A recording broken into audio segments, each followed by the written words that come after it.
Welcome to the Fantasy Football Hub YouTube channel. Today I'm joined by Bakar to preview the final game week of the season. Bakar, it's our final video together of FPL 24-25. What an emotional journey it's been. You sit here on 13 green arrows, having a truly unreal end to the season. How are you doing, mate? And how's the season been overall? Hello, Jack. Hello to all the listeners viewers. Firstly, to anyone who's watching, thank you so much for your support this season. It's been great to have you on board. We've loved reading your feedback and having you watch our videos every week. Secondly, it's been an all right season. I mean, it was a poor start. In the middle phase, I sort of gained some ground back, and then it's been a late surge, which has helped me with 13 green arrows. But I've had my fair share of luck on the way as well. I mean, Konza, that 15-pointer was massive for me this week. I'm hoping that I can make it 14 in a row. And you know, I was looking at my Gameweek 9 rank, and I was sat at 3.4 million at that Wow. point. So from that position to end up hopefully in the top 50K, I'm currently 35K. So hopefully, if I secure that finish that I'm looking for, it'll be a more than a respectable finish from that point onwards. Absolutely. And you were just telling me off camera that last season you had an extremely similar season, which I remembered, but I don't know, maybe it's just your style where you have a relatively slow start, kind of gain information, and then just attack the end of the season with an unreal amount of green arrows in a row. But yeah, you were similar last season. What might you change going into next then? I'm hoping that next time some of the picks that I select in Game Week 1, picks like Bruno Fernandes and Eze, don't take like 15 game weeks to start firing, because that's essentially the difference between Yeah. a poor start and a strong start. I don't think I made too many mistakes at the beginning of the season, to be very honest. I mean, I had Haaland over Salah. Haaland was doing all right, but Salah was smashing it every week as well. But the main reason for me not doing well initially this season was that some of the picks that I had were unlucky, not because they were bad picks, simply because of bad timing or variance. So I'm just hoping that that can be corrected next time around, and we can then hope for a much stronger finish to this one. I mean, someone like Eze, who, yeah, he's been on the most unreal run of late. He's been an absolute joy to own.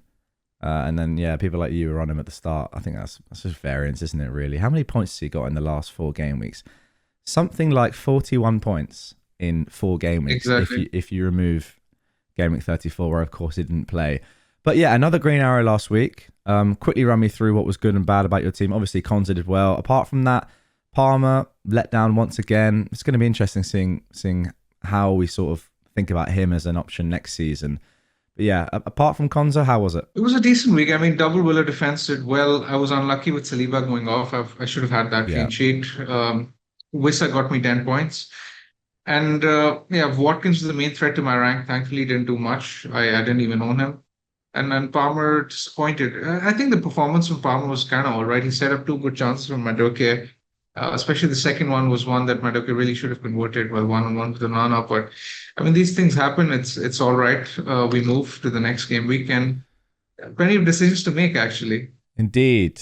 Let's get straight into it. There's so much to talk about this week, which I honestly feel like in 38, a lot of the time, the main sort of questions are, whether is this player going to start or not? But actually, looking at your team and lots of key players, there are loads of doubts over injuries as well as just minutes.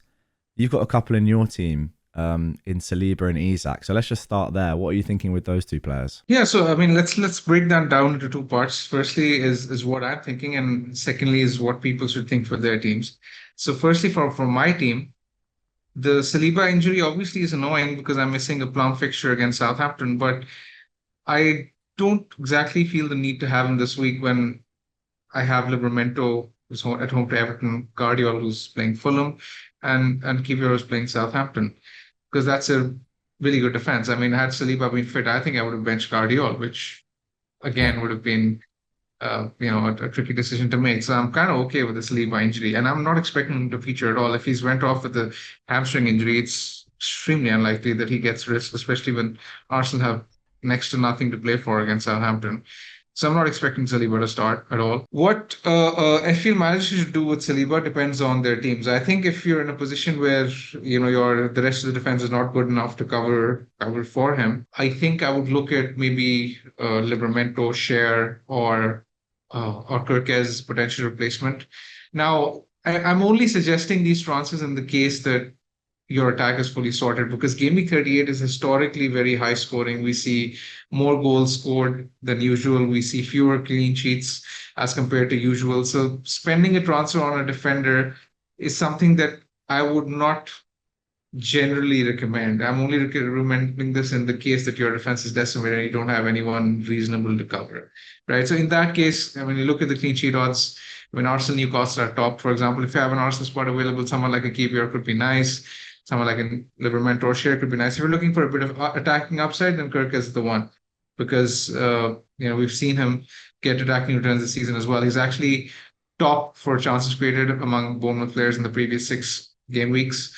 And he's been in the top 10 defenders for big chances and chances created this season as well. So he does offer potential both ends of the field. If you want to be more boring and if you want to just trust the clean sheet odds, then maybe a Newcastle defender or an Arsenal defender makes more sense. I like the Kivior shout. I feel like that game is the sort of game where it's not nailed to keep a clean sheet, but there's a pretty good chance. Leicester at home, and obviously Vardy's not going to be playing. And also, Bournemouth don't really have anything to play for now, which in a way might help. You meant Kirkes. Kirkes, did you mentioned Kivior. Oh, you said Kivior. I meant to say Kirkes. Sorry. Yeah. No, I like the Kirkes pick slightly more than Kivior, to be honest. I don't know. It's game week 38. I think honestly, I feel like there's a chance that Southampton score at home. Like Arsenal have nothing to play for as well. I feel like that Bournemouth Leicester game might be the high scoring game. That's the one I'm kind of looking at and thinking that could be the 4-2 or something. And if it is, then I feel like Kirkes might have some goal involvement. Just watching him last night, he's very involved in an attacking sense. He's always sort of like willing to be that runner. May well be his last game for the club as well. Who knows? I like that pick. To be honest. If you're chasing upside, I just want to mention that when you look at the clean sheet odds this week, the highest probability is for Bournemouth and Newcastle, and that's like 42%, which feels fairly low given how easy the fixture is.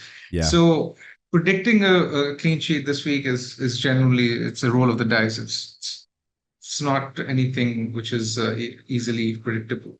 Well, we know that there are historically far more goals in 38 than there are in any other game week. So it's going to be the same again. It always is. And I'm looking forward to it. All right, let's talk about Isak now. He is probably the main issue with quite a few teams. And I really want to come to you on this in some detail because I think that he is one of the biggest talking points this week. And there's no sort of concrete answer to the question as to what to do with him. So what are you thinking? I think given what's at stake for Newcastle, if he's close to being fit, he's going to start. I think if I was to guess, I would expect him to play. Now, obviously, because all the games are kicking off at the same time, we might get a Isak league before the deadline. There's a chance of it happening. So ideally, you'd want to keep all your transfers till Sunday, if possible. I think, let's say if Isak is ruled out, I think that is unlikely. But if that happens, then I think for a lot of people, going straight to Evan Nelson is fairly straightforward because Evan Nelson is currently only 4% owned, and the fixture against Leicester is as good as it gets. Leicester, they're a very obliging defense. Home fixture feels like a gift, basically. When you look at Evan Nelson's stats, he's comfortably the best performing player for XGI among Bournemouth players this season. So you'd expect him to do well. I think I would even go as far as saying that if you're chasing a big lead and if you don't think that your rival is going to own Evan Nelson, having a differential captain like Evan Nelson could be a decent shout. I think it does make sense, if you're playing purely from a mini league perspective. Yeah, I think Isak to Evan Nelson in that case makes sense. I would even say that if people have, let's say, Wood or João Pedro in their teams, then swapping to Evan Nelson is a move I would very strongly consider. Yeah, I agree with all of that. I definitely think that Evan Nelson has the most upside of any forward this week. He's trying. Well, I mean, Haaland is still above in predicted points, but yeah, I'm not sure. I think Evan Nelson is the one to go for. He also was very, very close to scoring yesterday, and I think that fixture is the one. I think we'll have a look at the fixtures in a bit more depth and talk through differentials as we go throughout this video. But I do think that Bournemouth Leicester fixture might be the one where it just kind of explodes and nobody really cares, so they just go for it. Let's talk about a couple more players before we get into some more general FPL questions, specifically regarding mini leagues and top 10k rank and how risky do you go to get to your goal rank. I'm only a few k away from top 10k, so I'm very interested to hear what advice you have for someone like me, perhaps. Palace players, they've got a tough fixture, Liverpool away, but they've done so well recently. I mean, even Eze came off the bench for 10 minutes, returned 6 points. Fantastic. Sarr has been quieter, obviously, but he's still sort of ticked along. Mateta's not done as much. Munoz has been great. So what are you thinking in terms of Palace players? Should they be started or sold or benched? I think they have no motivation whatsoever to play against Liverpool. I know they won 4-2 against Wolves, but I mean, Glasner didn't mention that they were chasing a points tally, and if they won against Wolves, he would give them an extra few days off. So if they're getting a few days extra off, that surely means that they're practically going to go through this game. I would expect Eze to start now that he's been rested. I'm not sure whether Sarr starts this one, but even if Eze is starting, I would either bench or sell him this week. I mean, I'm fairly clear about Crystal Palace players: bench them or sell them. I mean, there's no way I would recommend starting any of them this week. Simple as that. I just expect a simple Liverpool comfortable win. In my opinion. Now, there are other players that I want to ask you about, but I think the best way of doing this is going through the individual fixtures, and we can come to those players when we get there. So what I've got on screen right now is the fixtures, but organized by the easiest to the hardest. So what we're going to do is just sort of, go through each one and talk about potential picks, potential differentials, starting with Bournemouth versus Leicester. I agree. I think this is the standout fixture, to be honest. I really do. Even above Newcastle, Everton. What do you think about this game then, and who to potentially go for? We talked about Evan Nielsen. Anyone else? Cliver is a shame because I think a lot of people would have gone there. But yeah, apart from Kirkes and Evan Nielsen, anyone else? I think this is the standard fixture for differentials as well. I mean, you mentioned Kirkes and Evan Nielsen. I think Cliver should start this fixture. I don't think there's a problem in buying him this week. I know a lot of people won't buy him because he was subbed early against City, but that was a tactical change, and I don't expect that kind of tactical change against Leicester. I would expect him to be front and center creating chances, and he is likely their penalty taker as well. So he is going to start, in my opinion. I think Semenyo is equally good as well. Semenyo is safer from minutes, I guess. He doesn't have the extra sort of leverage of penalties, but he's safer from minutes. So I think, depending on your budget, I think you can stretch to either. There's not much between their underlying data this season. I was actually having a look at their numbers. In terms of non-penalty XGI per 90, Semenyo is 0.41 and Cliver is 0.46. So this is nothing between them, I guess. Cliver, I guess, is the slightly better pick because of penalties, but it depends on who you can afford. Yeah, fair enough. I'm not personally sure I'd go for either of them, to be honest. I don't know. I don't think Clivert's nailed. I don't think he is nailed. And I think there's a decent chance he could come off early again. You want, game week 38, you want someone that is going to play as many minutes as possible, don't you? I think an early sub for him is inevitable. That is true in any game week. So, I mean, that's fine. I mean, I'm just saying that I expect him to start, and depending on your assessment of his X minutes, he's potentially one worth taking a punt on. I mean, I think he should be safe for 75, 80 minutes, which should be fine for Hall against Leicester personally. I would say that if you own the likes of Eze, Sarr, swapping to Semenyo or Cliver is a transfer that makes a lot of sense. Yeah. It's a very easy swap. It's at a very similar price point. You can sell the Palace mids who have a tough fixture where Liverpool get a home fixture against Leicester. I think it is one of the most appealing transfers I see this week for a lot of people. Let's move on to Newcastle Everton. I've picked this fixture out myself personally as one where I think that there could be a lot of upside and a huge differential. I'm not 100% sure on it, but I've got a player in mind that I potentially might go for in my team. What do you think about Newcastle and Everton then? I'm expecting a fairly comfortable Newcastle win over here. I think they have a good chance of keeping a clean sheet as well. I'm happy with Livramento in my team. I'm fairly jealous of those who have double Newcastle defense. And I really hope Isak starts this week because a lot of people have sold Isak last week. Don't own him at this point. So having Isak as a I wouldn't say a differential, but as a semi low owned player as compared to normal would be really nice. Are you thinking of Barnes or Murphy or Gordon? Who are you I'm thinking thinking of of as a differential? Gordon. Thinking of Gordon. You're He thinking, played 90 minutes I last mean, game against Arsenal in that left wing spot.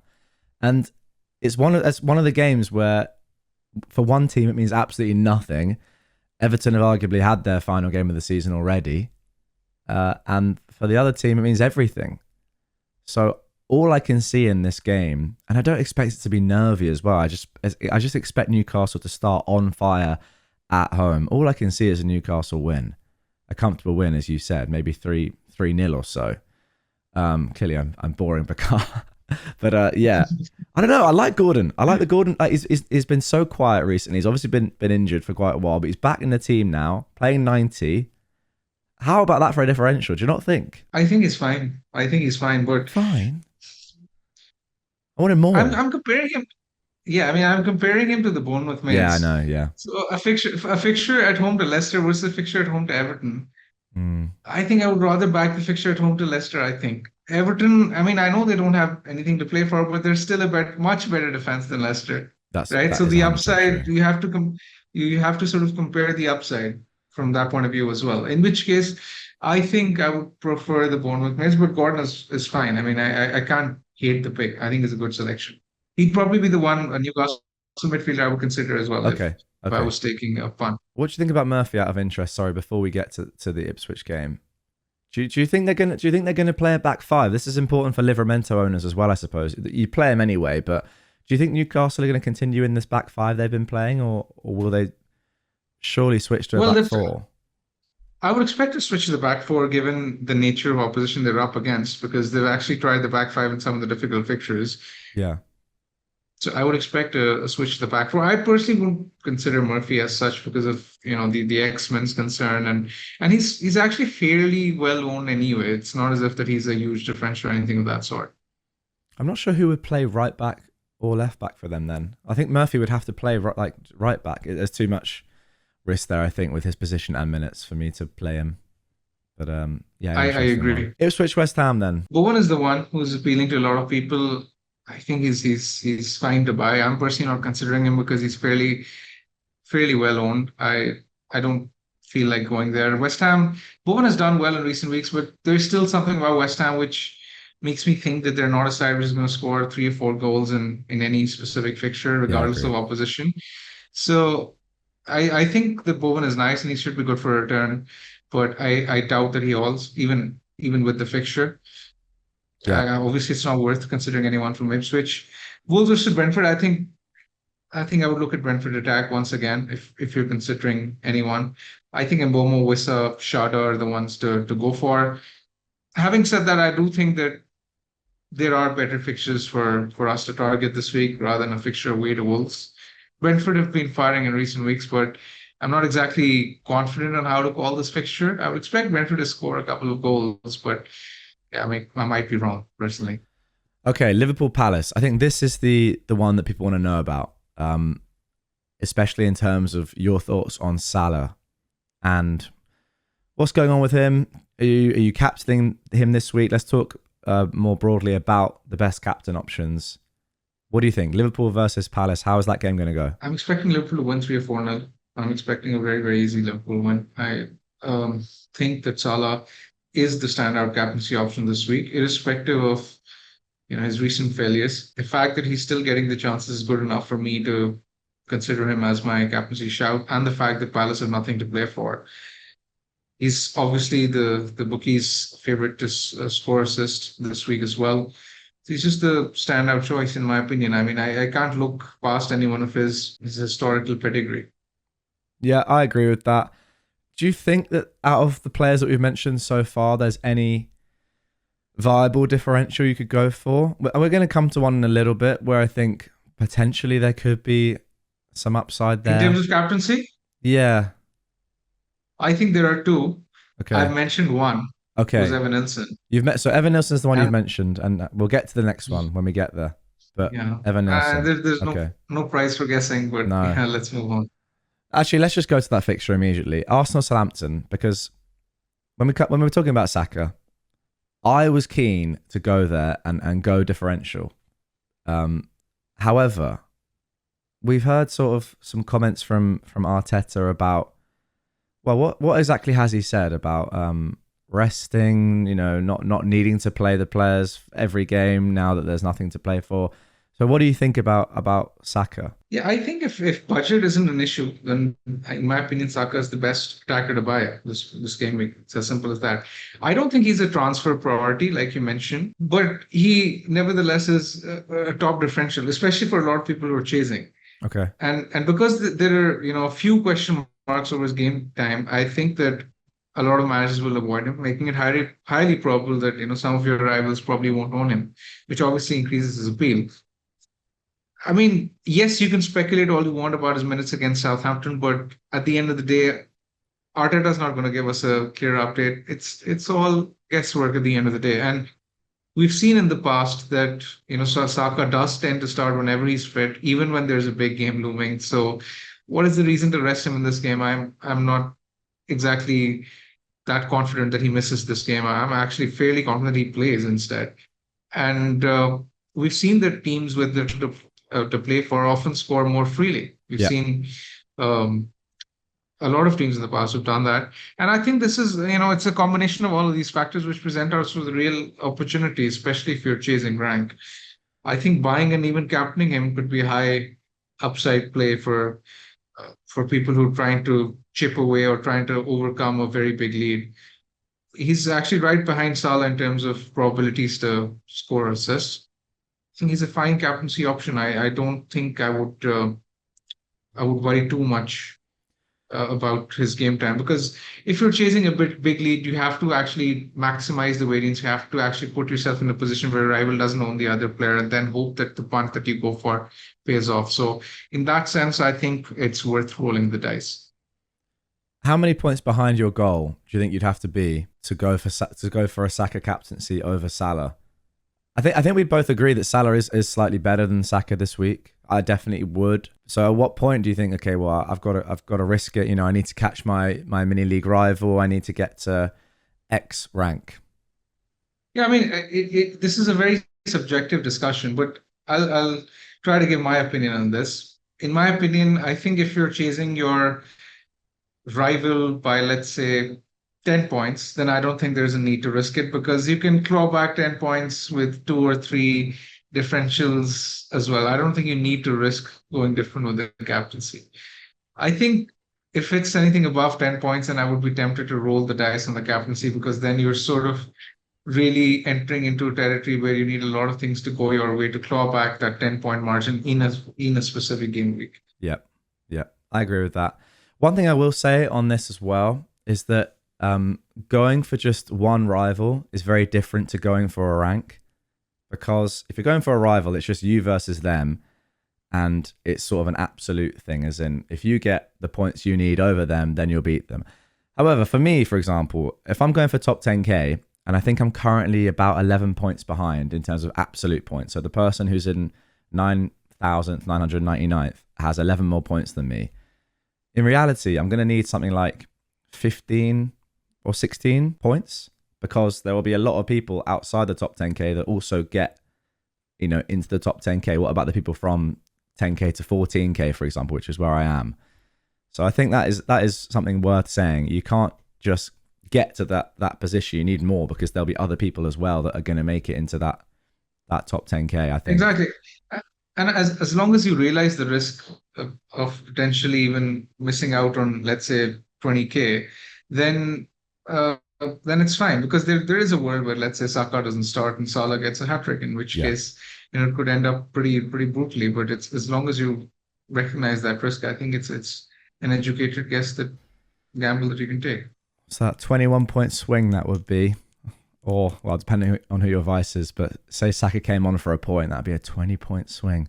That would be tough to stomach going into a summer of no football, but anyway, it could happen. Let's finish off these fixtures then. Where were we? Spurs and Brighton. We are recording this before this video will come out before the final, which is tonight. Massive game. Let's talk about Spurs and Brighton and Man United Villa at the same time, I reckon. First of all, how do you see that final going? And then secondly, how could that impact these two fixtures? Yeah, it's an interesting discussion. I mean, it's a very tough final to predict. I don't think it would make a huge difference. Maybe let's say if Man United were to lose the final, then maybe the atmosphere at Old Trafford could get a bit toxic in case Villa get an early goal, in which case Watkins could do really well. But obviously, a lot of these things involve a lot of ifs and buts. Without knowing the outcome, we don't exactly know how, in which way this would go.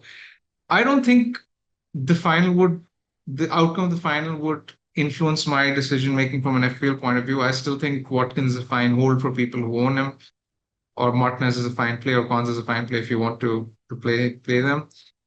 And similarly with Spurs Brighton, not a lot of people own anyone from Spurs or Brighton anyone. I think that's a fixture which is worth dodging simply because of the uncertainty in play.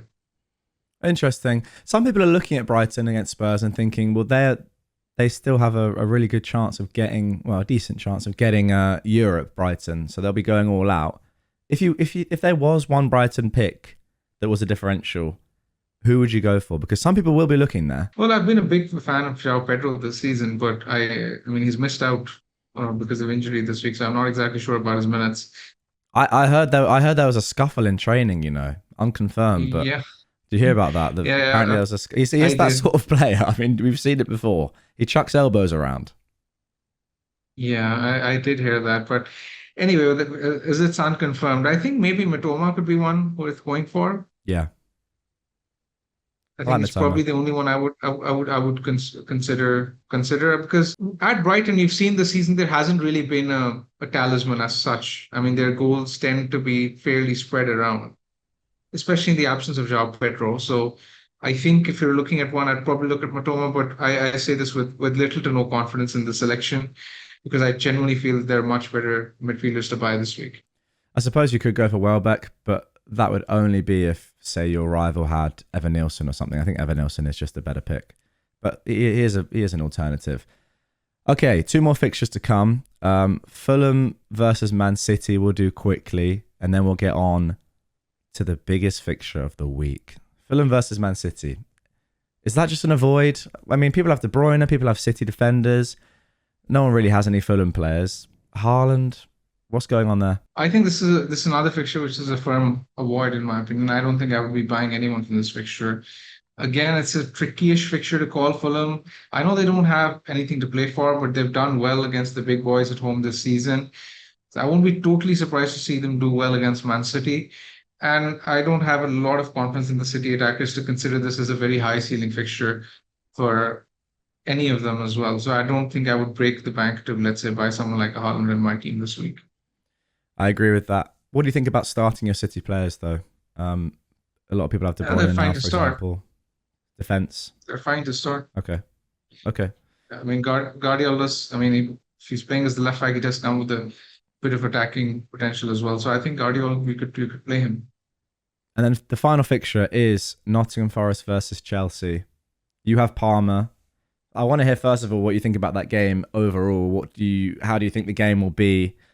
Obviously, I have my own thoughts as a Chelsea fan, but I'm interested to hear your thoughts as someone that is unbiased in this one. I mean, on paper, when you look at some of the games that Forest have had this season, and generally looking at the trend of Chelsea playing away from home, I would expect this game to be relatively low scoring. But again, that goes against the past precedent of Game Week 38 being traditionally high scoring. But if there is to be a low scoring game in that high scoring game week, I think this might be the one. I think if you have Palmer, you keep though.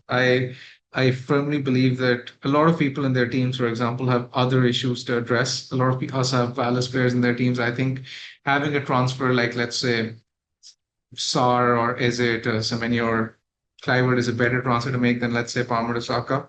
I mean, obviously, I don't want to generalize it because let's say if someone is chasing and wants to, claw back a big lead, then of course he can go for Saka transfer as a means of clawing back the rank through captaincy. But apart from that, generally, if you're playing normally, like what I'm trying to do for my team, I think I'm fairly happy and set on keeping Palmer in my team. I think that Chelsea still have a lot to play for. Palmer was fairly unlucky last week not to have recorded at least one assist. I would expect him to get at least one return in this game as well, which makes a transfer difficult to justify. I do think that a lot of people will be selling Palmer because he's been crap in recent weeks, but I am happy to take the opportunity of owning him as a differential if need be. I would definitely sell Palmer this week, but not for a hit. So I think it depends if you've got other transfers. I think this game is going to be very low scoring. I can see it being Okay, sort of so 1-0, okay, so for even people who 0-0 are not isn't chasing anything, 1-0 maybe. okay, so for people who are not chasing, I'll explain why. Sar to a Bournemouth mid, or I just think it offers more I agree. I agree. upside because you're getting rid of a player who's playing away to Liverpool, you're buying a player who's playing at home to Yeah. Leicester. I mean, as opposed to Palmer, who could easily get something. I mean, I don't think having Palmer is anywhere near as bad as having a Palace mid this week. Similarly, if Isak is ruled out, then obviously selling Isak has to be a bigger priority than, let's say, selling someone like a Palmer. In which case, Isak to someone like an Evanston could be a transfer that yields much more high dividends as opposed to the Palmer transfer. So, in my opinion, Palmer is worth keeping. I just look at the teams, I look at the template, and I see other opportunities for people to gain ground as opposed to doing the Palmer to Saka transfer. I do agree with that. It's just on the off chance that, you don't have any other pressing issues or your team is really well set up and you do have Palmer, I think he would be. I just don't expect him to do very well this week. I have been saying that for a while though. Maybe that's just me being a slight pessimist, but I think that game's going to be super tough. What do you think about Forest defenders? Would you start a Forest defender this week? I mean, you said you expected Palmer to be Not involved in a necessarily. goal, but the thing is, both teams know they have to win the game. So I think it's unlikely now thinking about it to be 0-0, but I do think it will be a nervy, tense, low-scoring game in general. I'm not sure how I see that game going, to be honest. I don't think I'd start a Forest defender. I think a lot of people have, at least one Arsenal defender, at least one Newcastle defender. Guardiola is fairly well known. Some people have Bradley. In that scenario, I just don't think having playing a Forest defender is the play. Okay. Let's round this off then by having a look at assistant managers, because some people out there will be on their final week of assistant manager. Some people might be on their first if they've forgotten to play the chip, although I would say it's unlikely they're still watching this video or watch our videos at all, but you never know. Who would you go for? Quick fire answer. One final week, one more game. Who's your assistant manager? I think because of how the way the chip has worked this season and how powerful it is, I think it's fairly, let's say, evident that it's worth using the manager on a table bonus fixture. I think Pereira is one you can potentially look at with table bonus against Brentford. Again, Brentford with not much to play for, I think Wolves can potentially nick the result. Apart from that, if you're trying to play safe, then of course Arteta's the one to go for. Yep, I agree. I'd go for Pereira there, 100%. Okay, mate. I think that's going to do it for this one. Have we covered most things? I mean, we've covered a lot. We've been recording for over half an hour here, so it's probably our longest episode of the season. I think we have. I don't think there's anything else there's left to address. I sent you a list of questions. If you could quickly run through them, I think we've covered pretty much everything. Don't worry, We? we got through them. Just in case, there was something pressing that maybe we've forgotten. But we've gone through every fixture. We've gone through most players in the game, to be honest. I think you've done a good job there. So, yes, mate, that is going to do it. Thank you very much, as always, for your tips and advice. If you do have any more questions that we may have missed, let us know in the comments down below. I'll have a look through. And I'm recording with Abdul as well tomorrow. So any topics that you I don't think we've covered that thoroughly there, give me a shout in the comments and I'll do them tomorrow with Abdul. Bakar, thank you very much. That is our final video of the season. See you next year for Thank you. the big preseason. Thank you, Jack. It's an emotional big bye. It's an emotional goodbye, but I'll see you It's an emotional big next bye. season. Big bye from the big man. Yeah, I'll exactly. see you next season, man. It's been thoroughly enjoyable recording with you every week and picking your brains as well on a lot of my own team's transfer decisions as well. I mean, news has just come in that Saliba is missing the trip, so I'm glad we've covered that in detail. He's definitely out of the Southampton game, so yeah, it's another thing another box which has been ticked. Anyway, Jack, good luck for the game week. Good luck to everyone anyone who's chasing rank, anyone who's defending a lead. I hope you achieve your milestones and have a very strong end to the season. Let's leave it on that. Big man's big bye. That's on me.